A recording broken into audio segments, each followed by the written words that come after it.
अतीक अहमद, वो नाम जिसे सुनकर पूरा पूर्वांचल सहम जाता था, आज काल का चक्र ऐसा घूमा कि एक योगी ने उसे मिट्टी में मिलाने की कसम खा ली और एनकाउंटर के डर से उसकी ही घिघी बंध गई है। नमस्कार, मैं हूं प्रभास झा और आज अंतर कथा में हम बात करेंगे अतीक के अतीत की।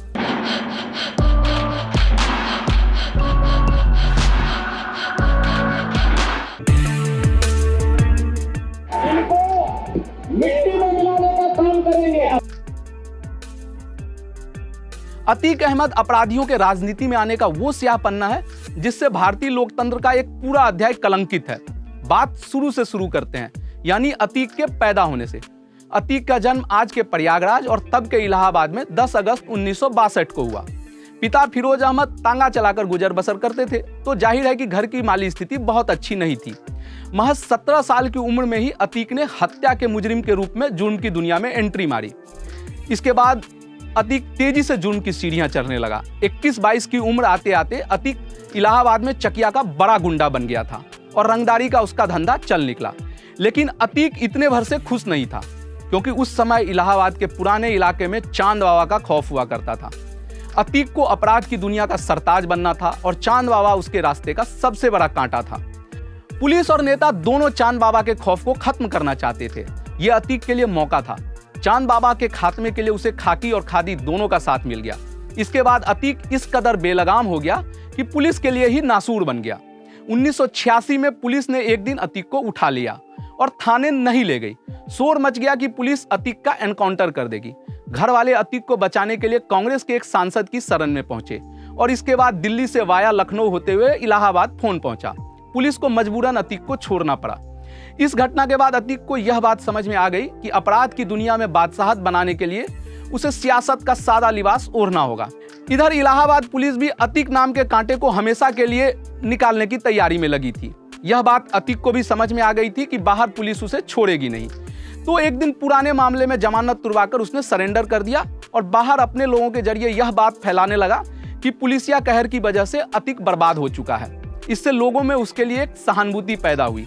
1 साल बाद अतीक जेल से बाहर आया और इस बीच उसकी यह धारणा मजबूत हो चुकी थी कि जान और अपराध का साम्राज्य बचाना है तो सियासत में कूदना होगा।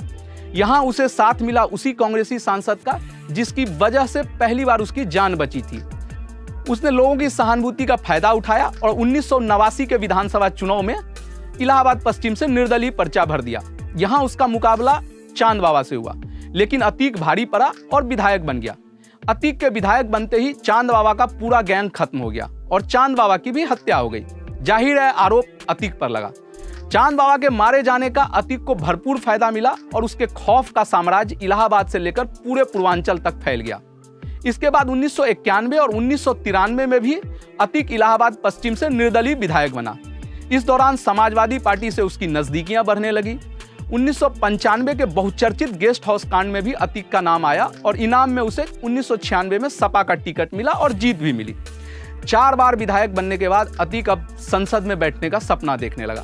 साल 1999 में अपना दल के टिकट पर प्रतापगढ़ से चुनाव लड़ा, लेकिन मुंह की खानी पड़ी। 2002 में अपनी पुरानी सीट इलाहाबाद पश्चिम से अतीक 5वीं बार विधायक बना, पर संसद जाने की बेकरारी उसे चैन से बैठने नहीं दे रही थी। 2004 के लोकसभा चुनाव में अतीक अहमद सपा के टिकट पर फूलपुर से चुनाव जीत गया। इससे इलाहाबाद पश्चिम की सीट खाली हो गई, जिससे वह अपने छोटे भाई अशरफ को चुनाव लड़ाने की तैयारी करने लगा। इधर अशरफ के खिलाफ बसपा ने राजू पाल को टिकट दे दिया और वह 4000 वोटों से जीत भी गया।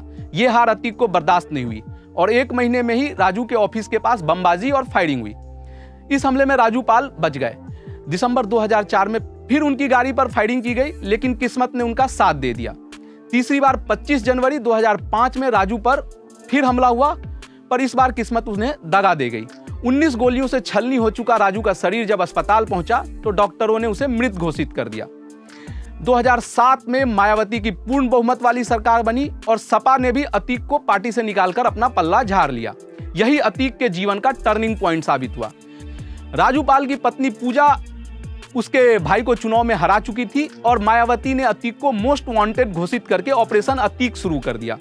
1986 से 2007 के दौरान के 1 दर्जन से ज्यादा मामले अतीक पर गैंगस्टर एक्ट के तहत दर्ज किए गए और उसके सिर पर 20,000 का इनाम भी रख दिया गया। उसकी करोड़ों की संपत्ति सीज कर दी गई, बिल्डिंगें गिरा दी गई। इसके बाद उसे दिल्ली से गिरफ्तार भी कर लिया।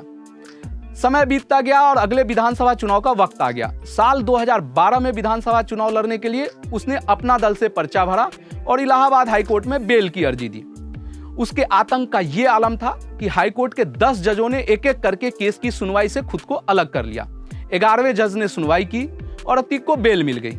इस बार पूजा पाल के सामने अतीक खुद मैदान में थे, लेकिन जीत नहीं पाए। हालांकि राज्य में एक बार फिर सपा की सरकार बन गई और अतीक बेलगाम हो गए। 2014 के लोकसभा चुनाव में उसे सुल्तानपुर से टिकट मिला, लेकिन सपा में ही अतीक का विरोध हो गया तो उसे श्रावस्ती से चुनाव लड़ने के लिए कहा गया, जहां भाजपा के ददन मिश्रा ने उसे हरा दिया। इस बीच मुलायम सिंह के परिवार में आपसी खींचतान शुरू हो चुकी थी, जो आगे चलकर अतीक के लिए बहुत बड़ी मुसीबत बनने वाली थी।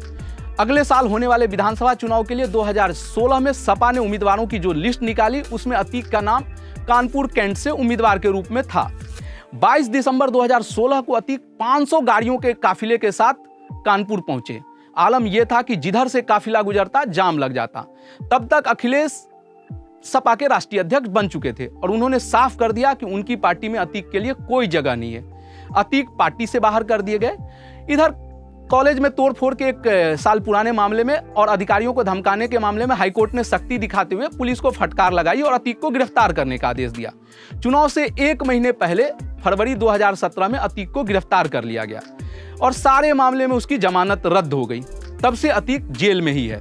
कानून के साथ आंख मिचौली का खेल खेल रहे अतीक के ताबूत में आखिरी कील 2017 में योगी सरकार के रूप में आई। योगी के सीएम बनते ही अतीक के खिलाफ कई मामलों की जांच शुरू हो गई। इसके बाद से लेकर अब तक अतीक के सैकड़ों करोड़ रुपए से ज्यादा की गैर कानूनी संपत्तियों पर बुलडोजर चल चुके हैं। अतीक का भाई अशरफ भी मरियाडीह डबल मर्डर मामले में जेल में बंद है।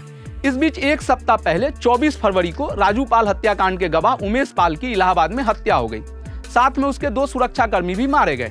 आरोप फिर एक बार अतीक पर है। इसके बाद सूबे के मुख्यमंत्री योगी हुंकार भर रहे हैं कि माफिया को मिट्टी में मिला देंगे। इस हुंकार से अतीक थर-थर कांप रहा है और उसी कानून का दरवाजा खटखटा रहा है जिसकी उसने कभी परवाह नहीं की। कोर्ट से गुहार लगा रहा है कि यूपी पुलिस मेरा एनकाउंटर कर देगी।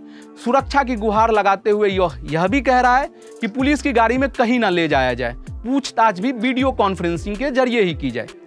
इस एपिसोड में हमने अतीक के अतीत के काले चिट्ठे खोले। अगले अंक में आपको सुनाएंगे किसी और मुद्दे की अंतर कथा। तब तक के लिए नमस्कार।